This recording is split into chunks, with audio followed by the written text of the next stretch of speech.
Simon Mignolet, bonjour. Bonjour. D'abord, merci de faire l'interview parce que les interviews, vous en faites tout le temps. Français, anglais, flamand, allemand peut-être. Vous êtes un Espagnol. espagnol, oui. Ouais. Franchement, ça fait 25 ans que je fais ce métier. Vous êtes, c'est pas pour vous frotter la manche comme on dit, mais vous êtes un super pro. D'où vient ce professionnalisme, cette éthique du travail, non seulement pour votre métier, mais aussi pour le métier des médias et tout ça? Bon, je crois que c'est un part du job. Bien sûr, tu es footballeur pour la première place sur le terrain, mais je crois que tu as tes boulots ou tu as tes responsabilités aussi dehors.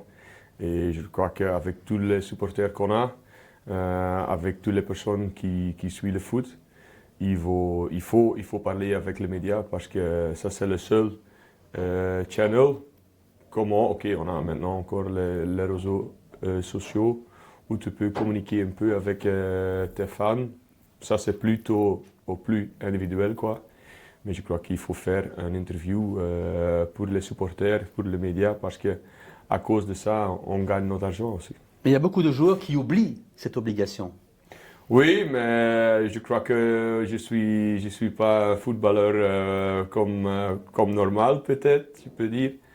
Et moi, je comprends cette obligation, c'est nécessaire parce que, comme j'ai déjà dit, tout le monde regarde vers nous, pas seulement sur le terrain, mais aussi comment tu te comportes chaque jour autour de le terrain aussi.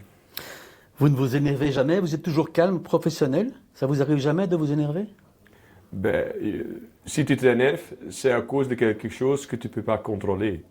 Donc, je peux seulement m'énerver si ça ne marche pas sur le terrain. Parce que ça, c'est quelque chose que je peux contrôler. Les réactions après, c'est toujours humain, c'est toujours normal. Et c'est normal qu'il y aura des questions, il y aura des interviews. Et c'est à vous, comme joueur, comme club, comme entraîneur, n'importe qui, de leur répondre parce que t'énerver dans les réactions, dans les analyses ou bien journalistes, des analystes, je sais pas qui, les supporters, c'est normal. Et à nouveau, c'est à cause du fait que tout le monde nous suit, surtout ici à Club de Bruges. On a beaucoup de supporters. Et bien sûr, si tu es un gars qui est le plus expérimenté dans la vestiaire, il faut prendre ton responsabilité aussi.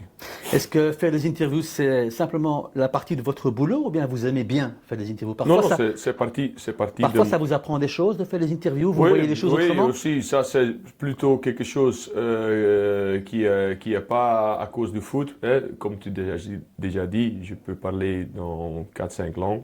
Ça m'aide aussi sur le terrain parce qu'on a toujours des joueurs étrangers dans notre noyau et dans la vestiaire. Mais je crois que c'est quelque chose qui fait partie du job. Donc, c'est pas une obligation, je crois que c'est une responsabilité que tu dois prendre.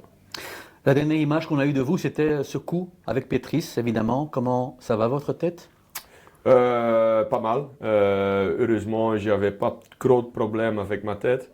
J'avais un peu de mal dans mon nuque 2-3 jours après la phase. Mais c'est tombé dans le meilleur moment, juste avant le break international. Donc j'avais un peu de temps de me reposer. Bah, j'avais déjà eu des concussions à l'époque et les plus grands problèmes venaient pas directement après le coup. C'est plutôt dans le long terme. Mais il faut accepter aussi à nouveau que ça fait partie du job. Surtout comme gardien, on prend des coups. J'ai maintenant 22 ans de carrière professionnelle. Et bien sûr, ton corps a eu beaucoup de coups dans ces 22 ans. Mais à nouveau, c'est à cause du job. Et il faut accepter que c'est comme ça. Vous vous souvenez du coup ou bien vous avez tout oublié? Oui, heureusement, cette fois-ci, oui. J'avais des concussions à l'époque où je ne me rappelais plus ce qui est passé et comment c'est passé, dans quel match, toutes les choses comme ça. Maintenant, après le coup, je crois que c'était 7-8 minutes que je ne me peux pas rappeler Mais après cette phase-là, quand je suis dans l'ambulance, quoi, et le docteur est en train de parler avec moi, depuis ce moment-là, tout s'est revenu. Et ça, c'était quelque chose du bien parce que l'autre fois, ça prenait beaucoup plus de temps. Et je dois regarder les images, comment c'est passé, toutes les choses comme ça. Ça, c'était pas le cas aujourd'hui. Tout le monde a eu peur, évidemment, votre famille en particulier. Comment vous faites le switch mental pour après ne pas avoir peur la prochaine fois que vous devez sortir dans les pieds? Il y a des choses qui sont différentes parce que ça, c'était pas une cause d'aller dans les pieds de l'adversaire. Parce que, comme maintenant, en week-end, j'ai pris un ballon de Vincent Janssen, il frappait de 2 mètres et je suis plongé dans ses pieds avec mes 2 mains et ma tête devant le ballon. Mais ça c'est un boulot de chaque jour. Ça, c'est pas un problème. Maintenant, avec le style moderne des gardiens, il faut toujours faire le bloc et tu ouvres ta tête, tu fais comme ça. Et ça, c'est plus dangereux parce que les gens peuvent courir avec leurs épaules, avec leurs genoux, avec leur corps dans ta tête. Et ça, c'est le plus dangereux parce que là, tu ouvres tout. Si tu dois plonger dans les pieds, tes bras et tes mains sont toujours devant ta tête. Mais si tu fais un bloc pour arrêter un contre un, ça, c'est plus dangereux. Mais bien sûr, comme j'ai déjà dit, c'était pas la première fois. Et je crois qu'à l'époque, la première fois, quand tu es revenu, et moi j'étais avec ma concussion quand j'ai cassé mon nez et mon œil aussi, ça a pris beaucoup plus de temps que maintenant. Parce que là, je ne savais plus entraîner pendant 12 semaines. Aujourd'hui, il y avait 1 semaine de repos. Et puis, je suis revenu parce que je savais qu'il y aura des problèmes ou pas des problèmes pour le futur, quoi. Et aussi, avec tout le support qu'on a, médicaux, des staffs, des docteurs, des kinés, tu sais si tu es bien ou pas. Et ça donne de la confiance. Donc, à nouveau, j'ai eu la chance, mais c'est derrière moi. Psychologiquement, c'est oublié. La peur va pas rester. Oui, mais aussi, psychologiquement, tu vas dans un match 100% et tu penses seulement à ton boulot. Si tu commences à penser pas seulement au fait que tu t'es blessé avant, tu n'es pas dans le match. Donc, si tu vas dans un match et tu es en train de penser n'importe quoi qui n'est pas important, là, tu n'es pas dans un stade, ou comment on te dit ça, pour jouer le match. Pourquoi faut pousser sur un bouton voilà. alors? Oui, mais ça, on doit faire 2 fois par semaine, chaque fois. Hein. Vous avez un bouton sur vous et vous poussez? Oui, pour aller dans le match, oui. Pour mettre le focus, c'est nécessaire, surtout dans notre boulot comme gardien, parce que tu sais, surtout ici à Club de Bruges, et toutes les équipes où j'ai joué, c'est 1 ballon, 2 ballons, et puis c'est fini. Donc tu dois être prêt pour ces ballons-là, parce qu'autrement le match est fini, avant que tu aies déjà commencé. Vous n'allez jamais mettre de casque? J'ai déjà parlé beaucoup de fois. Bien sûr, maintenant, à Genk, ils ont fait le choix avec les jeunes de mettre le casque. Mais il y a 2 trucs. Oui, le casque est quelque chose qui est bien, mais il faut commencer tôt et jeune. Parce que, imagine maintenant, mon nuque est déjà cassé, j'ai déjà dit, mon corps, avec 22 ans, c'est pas le corps d'un jeune de 18 ans. Par exemple, mon nuque, si je vais prendre un casque qui est lourd ou qui pèse 700 grammes, bien sûr, ça va m'aider pour ma tête, mais mon nuque va souffrir parce que tu as 700 grammes de plus. Tu sais ce que je veux dire? Donc, les petits détails sont là. Imagine maintenant que je dois plonger chaque jour 100 fois avec un casque. Mon corps doit s'adapter à ce truc-là aussi. Donc, il y a des pros, il y a des cons. Et j'ai 37 ans maintenant. Ça, c'est pas le moment, ou ça, c'est plus le moment pour changer. Si bien sûr le FIFA dit demain, tous les gardiens doivent mettre leur casque, ok, ça c'est autre chose parce que là tu es obligé. Et ça c'était la même chose avec le cyclisme à l'époque. Simon Mignolet, il a 37 ans, le matin quand il se lève, il a mal partout? Pas chaque jour, mais bien sûr après les matchs, ta corps doit se reposer, doit se récupérer. Et c'est pas la même chose comme il y a 10 ans. Mais je suis gardien.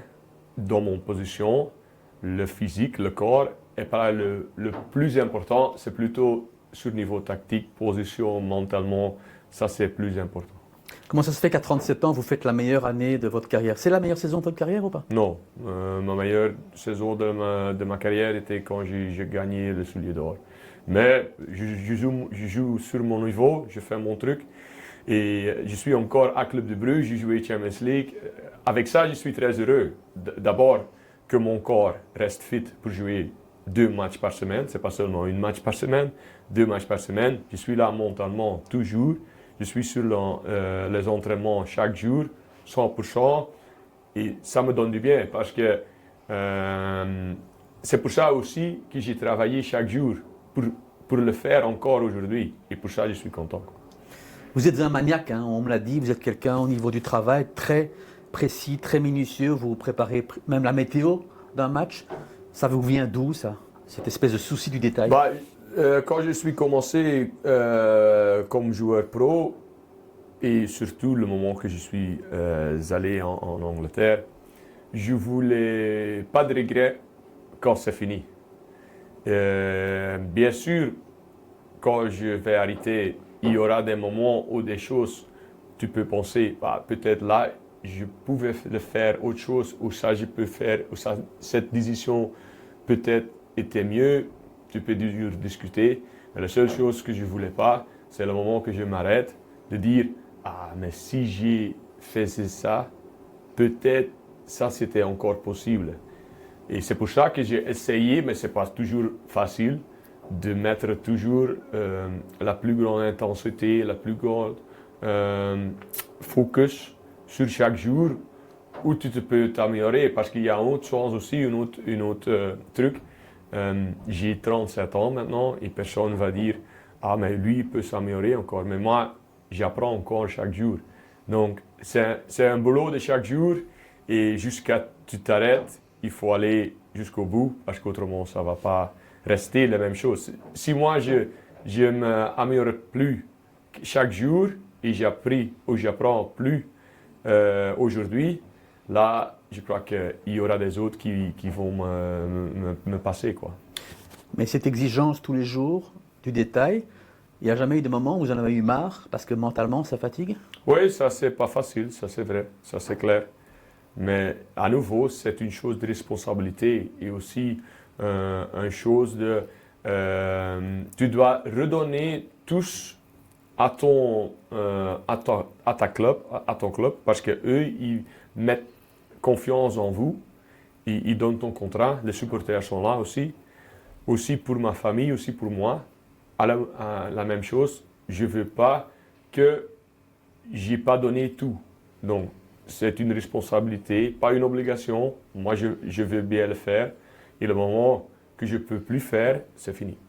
Ça, de nouveau, c'est une responsabilité, une éthique. Est-ce que les joueurs d'aujourd'hui, la plupart des joueurs, ils signent un contrat, ils signent un transfert, ils passent à un autre club, ils n'ont pas cet engagement?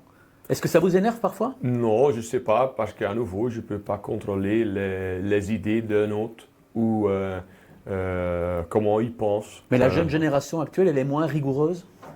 Je ne sais pas. Je ne peux pas dire. Peut-être ils ont un autre avis, ils ont une autre idée, comment tu dois le faire.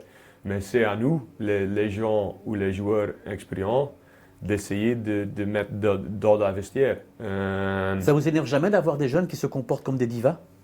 Mais il y a deux choses. D'abord, qu'est-ce que tu peux changer toi-même?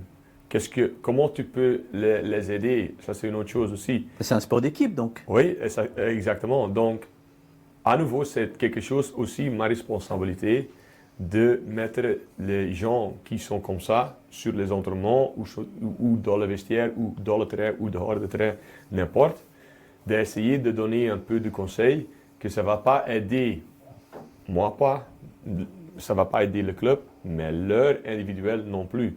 Et tu peux seulement donner l'info 1, 2, 3, 4 fois. Le 5e fois, peut-être c'est autre chose. Et peut-être tu peux t'énerver, mais là tu as fait ton mollo, tu vois. Mais ici, dans la vestiaire, heureusement, il n'y aura pas ou il y en a pas des joueurs comme ça. Bruges-Genk, le gros match ce week-end, est-ce que c'est déjà un tournant décisif? Non, mais bien sûr important. Mais maintenant, à l'époque, le match contre Antwerp était important aussi parce que si on a perdu des points là-bas, le match contre Genk était encore plus important. Mais oui, bien sûr, c'est très important, mais pas décisif. Et vous avez la pression parce que si vous perdez, ben Genk est parti. Euh, à nouveau, la même chose comme maintenant au week-end contre Antwerp. Si on a perdu des points là-bas, et c'est la même chose pour Genk et aussi pour Union, je crois que les trois équipes peuvent encore gagner le championnat. Ce sera très important les matchs entre eux, donc nous contre Genk, nous contre Union. Mais à nouveau, ce match ici sera pas dépendant des résultats, sera pas décisif. Mais bien sûr, c'est important. C'est quoi la différence entre Bruges et Genk?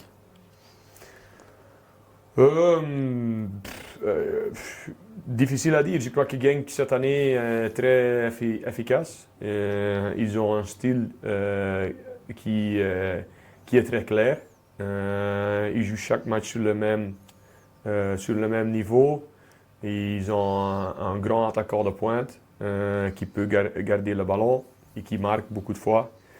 Et pour le reste, ils jouent très offensif.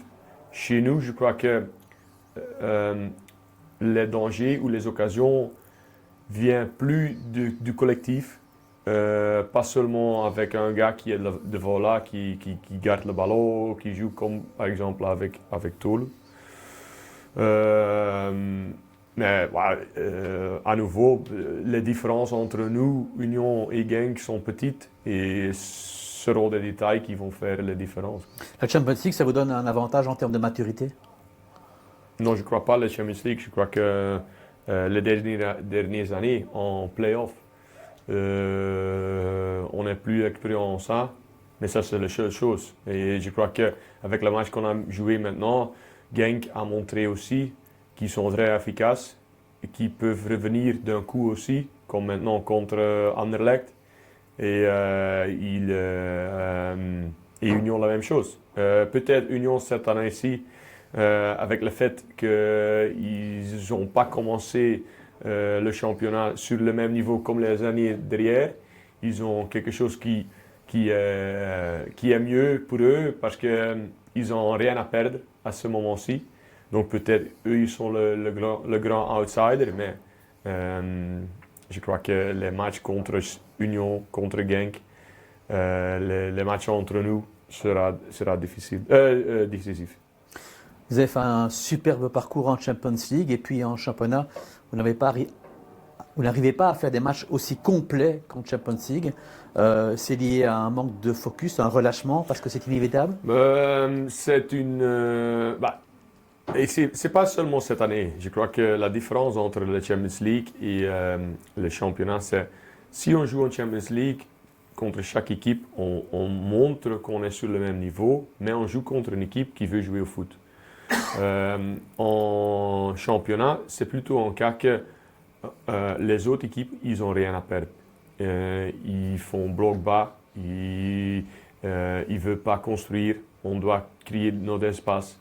La seule chose pour moi cette année qu'on doit améliorer encore cette année dans le playoff, c'est que le moment qu'on gagne, d'être plus stable, d'être plus tranquille et de ne pas donner des petites occasions, des petits contres aux adversaires qu'ils peuvent revenir en match. Ce n'est pas une chose du focus, ce n'est pas une chose de mentalité, c'est plutôt une chose tactique que parfois, avec le fait que les adversaires, ils n'ont rien à perdre contre nous, le moment qu'ils perdent, ils n'ont encore plus rien à perdre contre nous, ils jouent en ligne, tu vois. Ils jouent sans rien à perdre, ils vont boum, boum, boum. Et là, on doit être un peu négatif pour moi, ça c'est mon avis individuel, de ne pas continuer sur la même manière de jouer notre style offensif parce que ça, avec ça, parfois tu reçois un coup. Et c'est plutôt important qu'il donne, ou nous, on donne le ballon à l'adversaire qui ne veut pas construire, qui veut qui ne veut pas jouer au foot, que c'est à eux le moment qu'on gagne. Est-ce que le club de Bruges est en train de devenir le Bayern Munich de Belgique parce que justement toutes ces années en Champions League financièrement... Si ça c'était le cas, on a déjà gagné le championnat aujourd'hui. Donc non. Mais pour l'avenir, le gap va continuer à se creuser, vous pensez? J'espère. Mais pour ça, on doit gagner à nouveau le championnat et ce n'est pas le cas aujourd'hui. Donc. Vous espérez, mais en même temps, ça peut tuer le football belge si tous les autres sont trop faibles pour vous. Mais alors, le foot est aussi tué en Allemagne ou en Pays-Bas. Je ne crois pas que c'est comme ça. Je crois que aussi là-bas, même en Espagne, même en France, la concurrence sera toujours là. Les playoffs, ce sera bientôt fini. Vous êtes content de revenir à une formule normale ou pas? J'ai un sentiment double, comment on te dit ça. Les playoffs comme aujourd'hui, c'est très amusant pour jouer des grands matchs. Comme je dis maintenant aussi, le championnat va être décidé dans les matchs entre nous, contre Union, contre Genk. Et ça, dans le futur, ne sera pas le cas. Mais c'était très important de jouer moins de matchs en championnat comme on fait les dernières années. Donc c'est un sentiment doublé. Et malheureusement, on ne jouait plus de playoffs, mais c'est un bon truc qu'on ne joue pas les 40 matchs comme à l'époque.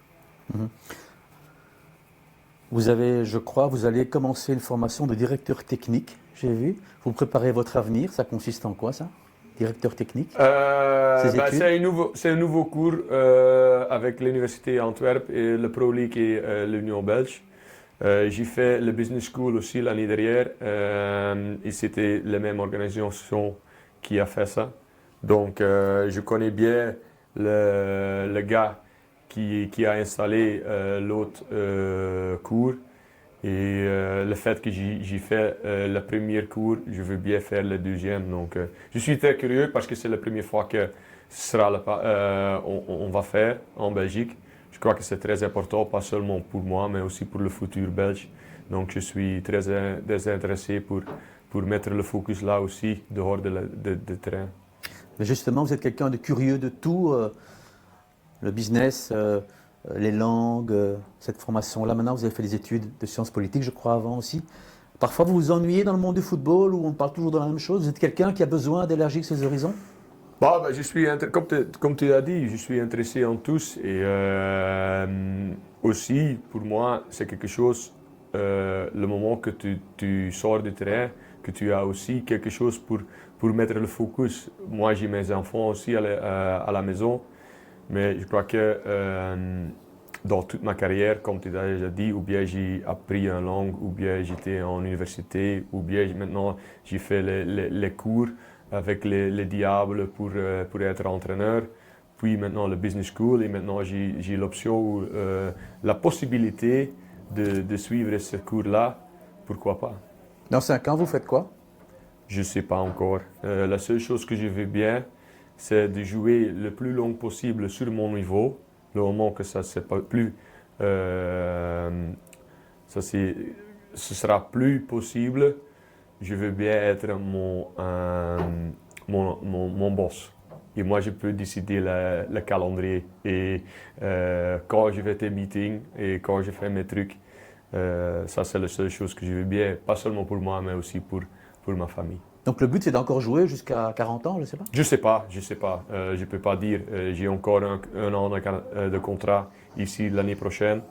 Comme j'ai dit dans le début de l'interview, je veux bien que je donne tout pour le club, tout pour les supporters, qui m'a donné la possibilité de gagner des championnats ici. Et c'est mon obligation et ma responsabilité de donner chaque jour 100%. Pour que je peux repayer l'investissement qu'ils ont fait en moi. Vous avez une petite boîte là. Ok. Ouvrez-la. Il y a plusieurs papiers. Ok. Mettez-les là. Tous là. Ah. Oui. Mettez-la sur la table. Enfin, les papiers. Ah, ok. Vous en prenez, il y en a 15, vous pouvez en prendre 5. Ok. Premier papier, c'est quoi? Penalty. Penalty. Spécialiste des penalties, vous avez un truc? Bah, je sais pas. Oui, dans ma carrière, il y a beaucoup de moments clés sur penalty. Bien sûr, c'est le cas comme gardien. Hein. Je crois que si tu es un attaquant, c'est plutôt les buts que tu as marqués, les buts clés. Mais j'ai fait mes analyses avec le coach gardien, avec toutes les infos qu'on a, avec tous les analystes qu'on a. Tu peux analyser le tireur. Ça me donne beaucoup d'infos. Et puis, je crois que la seule chose que tu peux dire comme talent, c'est d'avoir un bon timing, aussi de plonger sur le bon moment et dans le coin, d'analyser le run-up. Et ça, pour moi, sont des moments clés où tu peux changer le match comme gardien. C'était cette année le cas contre Genk avec Tolu et aussi, bien sûr, contre Atalanta parce qu'autrement, ce sera une soirée très difficile là-bas. C'est quoi votre critère principal, votre truc principal? C'est le running up, comme vous dites, ou bien Non, c'est quoi? il faut faire ton analyse le jour avant le match. Le moment que tu fais ta décision avec le coach, il faut aller 100% le moment que c'est comme ça. Et vous décidez avant ou bien vous attendez Oui, que le oui, tireur non, frappe? non, toujours avant. Et tout est marqué sur votre bidon? Parfois, ça dépend combien de tireurs on a. Mais autrement, c'est dans ma tête. Vous avez tout en tête? J'essaye. S'il y a seulement 2 joueurs qui vont frapper, ça, je peux encore me rappeler pendant le match. Penalty aussi, parce qu'un jour vous avez marqué un penalty. Oui, 2 fois, en effet. Une fois avec Saint-Tron et une fois avec Liverpool. Mais ça, c'était en shootout. Donc. C'était un beau cadeau, ça? Oui, c'est quelque chose que je peux garder. Il y a une chose que je n'ai pas encore fait, c'est de marquer dans un match, hein, sur un corner, quelque chose comme ça. J'ai marqué avec Saint-Tron sur un penalty. Mais pour un gardien de marquer, c'est pas facile. Quoi. Si au dernier match des playoffs, Bruges mène 3-0, c'est le match du titre, et il y a un penalty, c'est vous qui le tirez? Non, jamais je vais le faire. Un cadeau? Non, d'abord, c'est pas quelque chose qui est bien pour moi, l'autre équipe. Il faut avoir toujours respect pour ton adversaire. Et si c'est 2, 3, 4-0, je crois que comme club, il faut essayer de marquer le suivant. C'est un manque de respect, un gardien qui tire un penalty? Oui, parce que si tu marques ou si tu vas frapper parce que tu es le meilleur tireur, ça c'est autre chose. Mais si tu vas tirer parce que le stade commence à chanter, il ne prend pas les choses sérieux, ça c'est autre chose. Ça je veux bien dire. Papier 2. Psychologue. Psychologue, est-ce que vous allez parfois chez le psychologue? Oui, à l'époque, surtout à Liverpool, on avait un psychiatre, ou comment tu dis ça, un docteur. Parce que eux, et moi je crois encore que c'est quelque chose qui est très important pour un joueur. Bien sûr, les talents techniques, physiques, tactiques sont aussi importants, mais nous sommes des humains. Et pour moi, la tête, le meilleur ou le truc le plus important pour quel athlète, chaque athlète, un joueur de foot, mais aussi un cycliste, ça commence toujours entre les deux oreilles. Et bien sûr, tu as tes talents avec tes pieds, avec tes mains, mais si tu n'es pas bien dans ton focus sur le match, tu ne peux pas utiliser tes talents sur le meilleur niveau, quoi. Quand vous alliez chez le psychologue à l'époque, vous parliez de quoi et en quoi il vous aidait? Mais à Liverpool, c'était avec chaque joueur au minimum 2 heures par semaine parce que il savait, il croyait que c'était le plus important pour jouer ton match.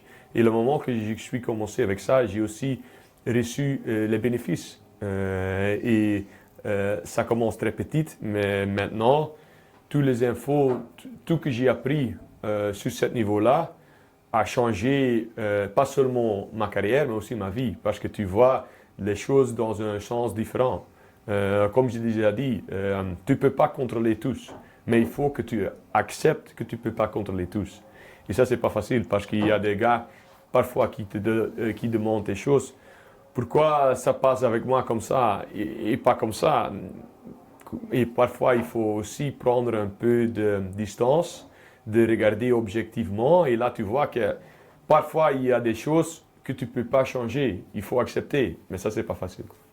Les émotions, quelque chose dont on parle dans un vestiaire de football. C'est un milieu d'hommes. Est-ce que vous parlez de vos émotions? Est-ce qu'à Bruges, les joueurs échangent? Trop peu. Parce que tout le monde pense que c'est sur le niveau technique, tactique, physique et pas mental. Et comme je dis à nouveau, nous sommes des humains d'abord. Et pour ça, il faut avoir un EQ, pas un IQ. Il faut avoir Intelligence émotionnelle. Exactement. Parce que autrement, si tu n'as pas ça, tu peux dire toutes les choses sur le niveau technique, tactique, physique, mais si ça ne rentre pas dans le gars, tu as perdu, quoi. Est-ce que Simon Mignolet pleure parfois? Non. Mais ça, c'est aussi à cause de ça, parce que bien sûr, je pleure, mais ça, c'est pas quelque chose qui est avec le fait du foot. Peut-être à l'époque, oui, mais quand tu sais que tu peux pas contrôler tous, c'est difficile à pleurer, parce que tu sais pourquoi les choses passent ou arrivent, comment ils arrivent. La dernière fois que vous avez pleuré, c'était pourquoi? Oh, ça c'est une... Ah, maintenant, avec ma tête. Parce que ma femme est rentrée chez moi le moment que je suis sorti de l'ambulance. Et là, j'ai pleuré parce que je sais aussi que pour elle, c'est pas la première fois qu'elle me voit comme ça. Et je pense aussi à mes enfants, à elle. Et ça, c'est le moment que tu sais bien que tu donnes beaucoup pour le job qui parfois n'est pas bien pour la vie à côté du job. Mais à nouveau, tu acceptes parce que c'est une responsabilité que tu as prise. Papier 3. Jürgen Klopp. Votre entraîneur à Liverpool. Oui. Bon souvenir ou pas? Oui, bien sûr, parce que j'ai appris beaucoup de choses de lui et j'ai gagné le Champions League avec lui. Bien sûr, il y avait des moments difficiles parce que les derniers une année et demie, j'ai plus joué. Mais dans ces 2 ans-là, on était deuxième en Premier League sur 1 point de Manchester City. Et aussi, on a joué le final de Champions League. La deuxième année, on a gagné. Donc, je crois que je pouvais jouer plus. Mais ça, c'est aussi, et j'ai accepté un choix de lui, un choix d'un grand manager. Et il faut l'accepter. Je n'étais pas d'accord avec ça à l'époque. Maintenant, encore. Mais je pouvais rien changer là. Et maintenant, clair. Mais justement, un entraîneur est payé pour faire des choix. Ouais. Le joueur qui les subit, est-ce qu'il trouve parfois que c'est injuste? Comment vous acceptez l'injustice pour vous? À ce moment-là, c'était difficile. Et c'est aussi à cause de ça que je suis revenu en Belgique parce que je voulais jouer, quoi. Pour moi, j'avais encore 2 années de contrat. Je ne voulais pas être 2 ans sur le banc aussi parce qu'ils ont acheté Alisson pour, je ne sais pas, presque 70 millions. Et c'était un très bon gardien, quoi. Il est encore numéro 1 de Brésil. Donc, le moment qu'il est rentré et arrivé, je savais que j'aurais plus de futur là-bas pour jouer. Je pouvais rester parce qu'il voulait vraiment que je reste parce que j'étais le numéro 2 idéal, chaque fois professionnel, chaque fois jusqu'au bout, chaque fois 100% sur les entraînements. Et le moment qu'il y avait quelque chose, il savait que j'étais prêt pour jouer. Mais ça, c'était pas dans mon plan parce que et j'ai fait le choix à ce moment-là. Je suis très content de le faire parce que c'était pas facile. Sur un bon contrat, 2 ans encore avec Liverpool. Et puis après ça, tu savais pas qu'est-ce qui se peut passer, mais je voulais pas, et c'était pas possible dans mon corps de rester 2 ans sur le banc. Mais ok, c'est comme ça. Et aussi, à cause de ça, j'ai appris beaucoup de choses, pas seulement sur le terrain, mais aussi dehors, parce que parfois il faut prendre une décision difficile pour que ça redonne quelque chose dans le long terme. Jürgen Klopp, on le connaît tous, son image extérieure, ses grandes dents, son grand sourire, très sympa. En interne, il est vraiment aussi sympa? Il est sympa, mais il est dur. Mais je crois que si tu es manager d'un grand club comme ça, il faut être dur parce que si tu fais pas ça, tu as perdu déjà avant, quoi. Qu'est-ce que vous appelez dur? Mais le moment que tu faisais pas ton boulot, tu le savais directement, c'est clair. Et à nouveau, je crois que ça c'est normal. Lui, il était très strict avec toute la vestiaire. N'importe qui, ou c'était bien Mohamed Salah ou moi, c'était la même chose. Mais ça, c'était le plus grand niveau, le plus haut niveau du monde. Et d'être ou de faire partie de ça pour 7 ans, ça a donné beaucoup d'expérience. Et ça, c'est quelque chose que ça reste chez moi pour toute ma vie, quoi. Papier 4? Je crois que c'est le 4. Hein. Je crois, oui. Konstantinos Karetsas. Le petit joueur de Genk. Oui. Vous aimez bien? Oui, mais je dois te... Comment tu dis ça? Je le connais pas vraiment bien. Mais ok, c'est un bon joueur.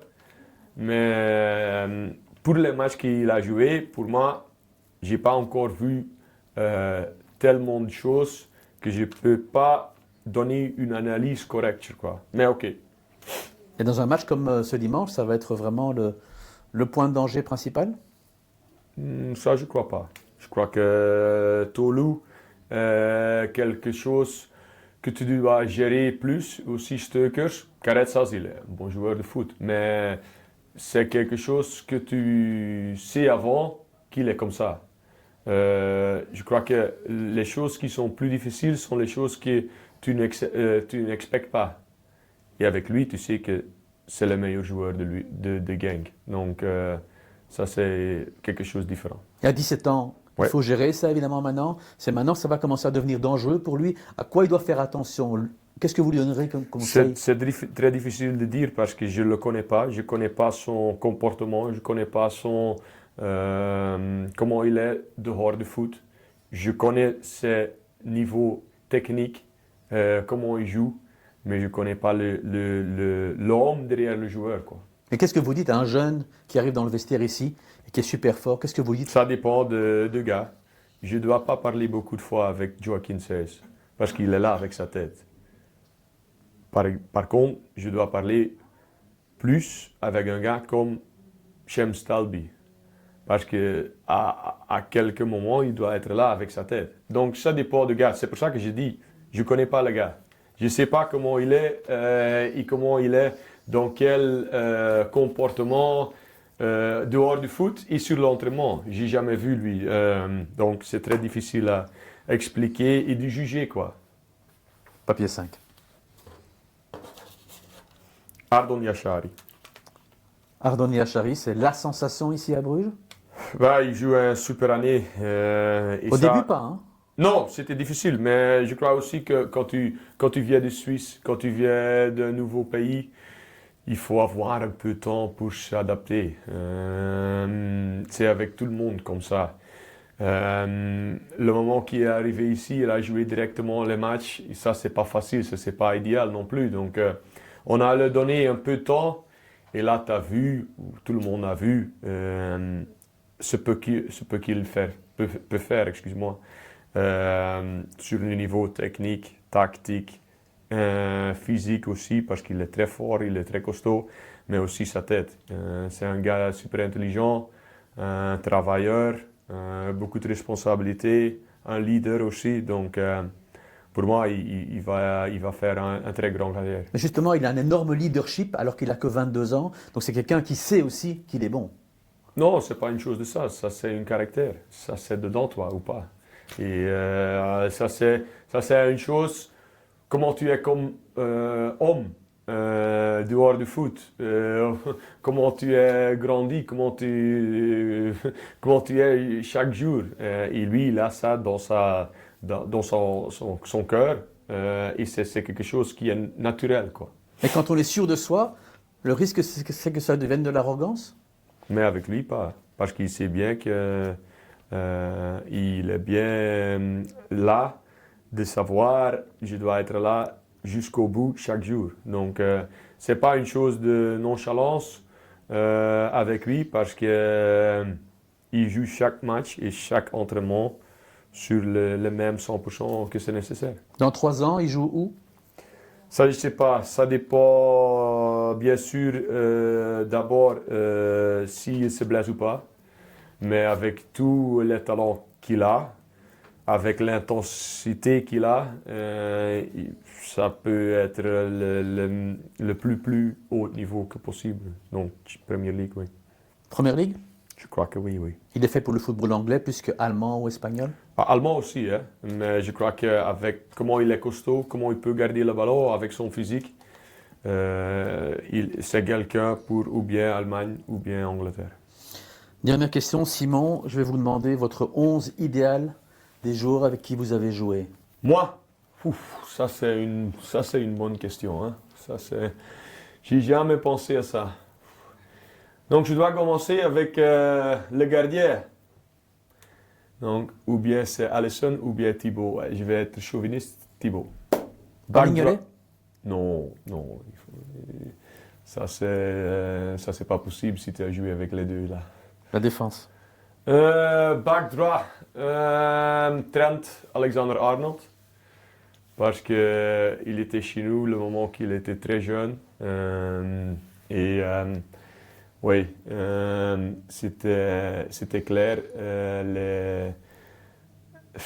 Comment il était aussi dans sa tête, mais techniquement, tactiquement, un des meilleurs pieds droits que j'ai vu. À côté de lui, je dirais Virgil van Dijk, un leader, gagner chaque duel. Et, et le moment qu'il est arrivé chez nous, tout s'est changé à Liverpool. C'est à cause de lui qu'on a gagné des trophées parce qu'il a changé aussi la mentalité dans la vestiaire. C'est pas seulement avec ses pieds, mais aussi son comportement. À côté de lui, je vais dire Vincent Kompany parce que c'est la même chose avec lui en équipe nationale que Virgil van Dijk a montré chez nous à Liverpool. Back gauche, c'est difficile, mais je vais dire Jan Vertonghen. C'est pas.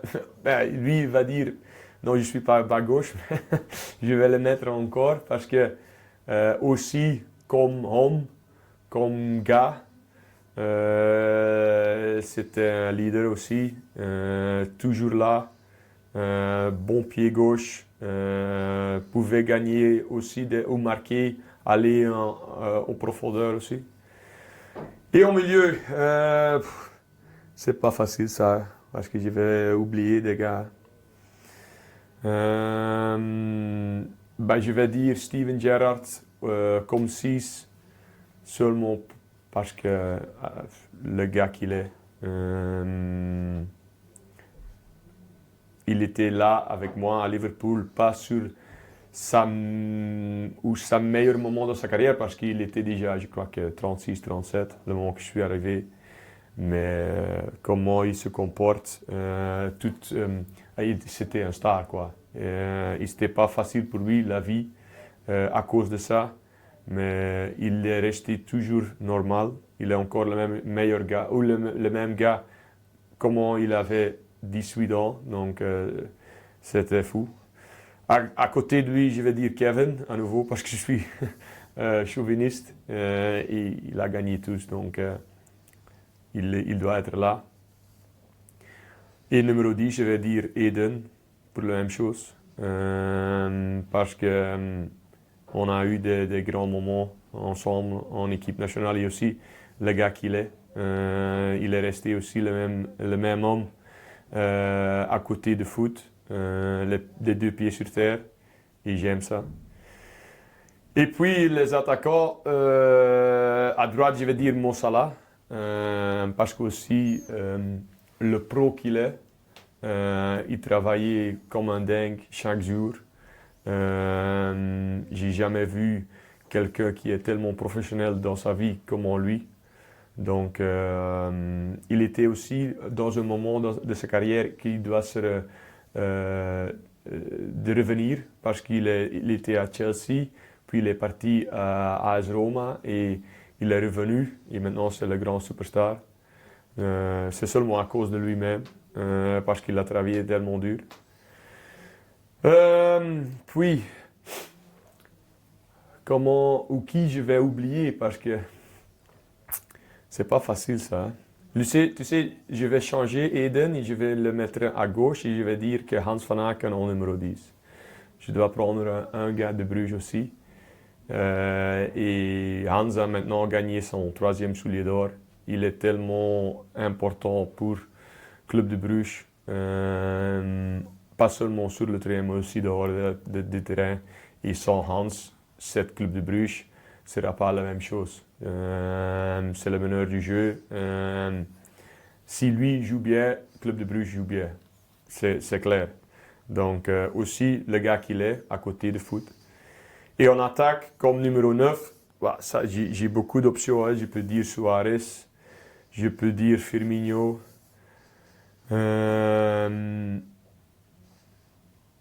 Mais je vais dire Romelu. Seulement parce que aussi le gars qu'il est, c'est aussi un leader. Il est là maintenant et moi j'espère qu'il est le leader maintenant avec l'équipe nationale parce qu'il doit marquer les buts. Il doit tirer le jeune groupe aussi vers avant. Et aussi dans sa tête, il a toujours travaillé. Et je crois que c'est une bonne noyau, quoi. Et entraîneur Guido Brepoels? Peut-être, oui, pourquoi pas. Non, je crois que comme entraîneur, tu peux pas choisir parce que tu apprends avec chaque entraîneur que tu as eu. J'avais des man managers comme par exemple Martin O'Neill à Sunderland, qui était tellement bien individuel un contre un avec toi, qui peut trouver toujours une chose dans toi-même pour que tu joues plus, ou tu as des entraîneurs tactiques, comme par exemple Roberto Martinez, qui savait bien, ou Alfred Schröder par exemple, parce que je suis encore un grand fan de lui, parce que c'était top aussi, humain et aussi sur le niveau de tactique. Mais avec chaque entraîneur, même avec Nicky maintenant, parce que j'ai joué avec lui comme joueur, comme coéquipier, mais aussi les choses que j'ai appris de lui et que j'apprends encore chaque jour. Chaque entraîneur te donne quelque chose. Même les entraîneurs où tu as des problèmes avec, tu apprends beaucoup de choses. Dernière chose, Simon, vous avez vu Thibaut Courtois à distance, 1 an après l'histoire du brassard. Ça vous a étonné ou bien Thibaut, c'est comme ça, c'est un énorme ego? D'abord, je dois dire que je ne connais pas tous les petits détails. Parce que j'étais à ce moment-là plus partie d'équipe nationale. Puis, ce qui est passé là, je ne peux rien dire. Maintenant, je sais comment Thibaut il est. Il est strict, il est comme ça. Et le moment que tu le touches, il y a quelque chose qui craque avec lui.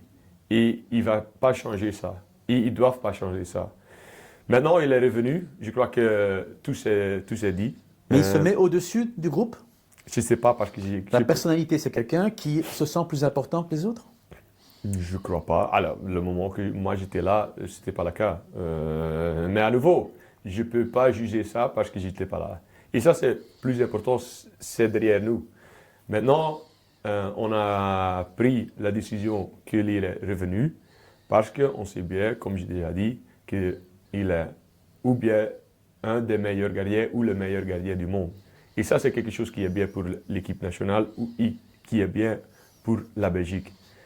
Donc, pour moi, le plus important, c'est la même chose avec Romelu maintenant, qu'avec toute la Belgique, on est derrière nos diables pour qu'on puisse se qualifier à nouveau pour la prochaine Coupe du Monde. Et lui, Thibaut, doit être un grand parti de ça. Merci Simon. Avec plaisir.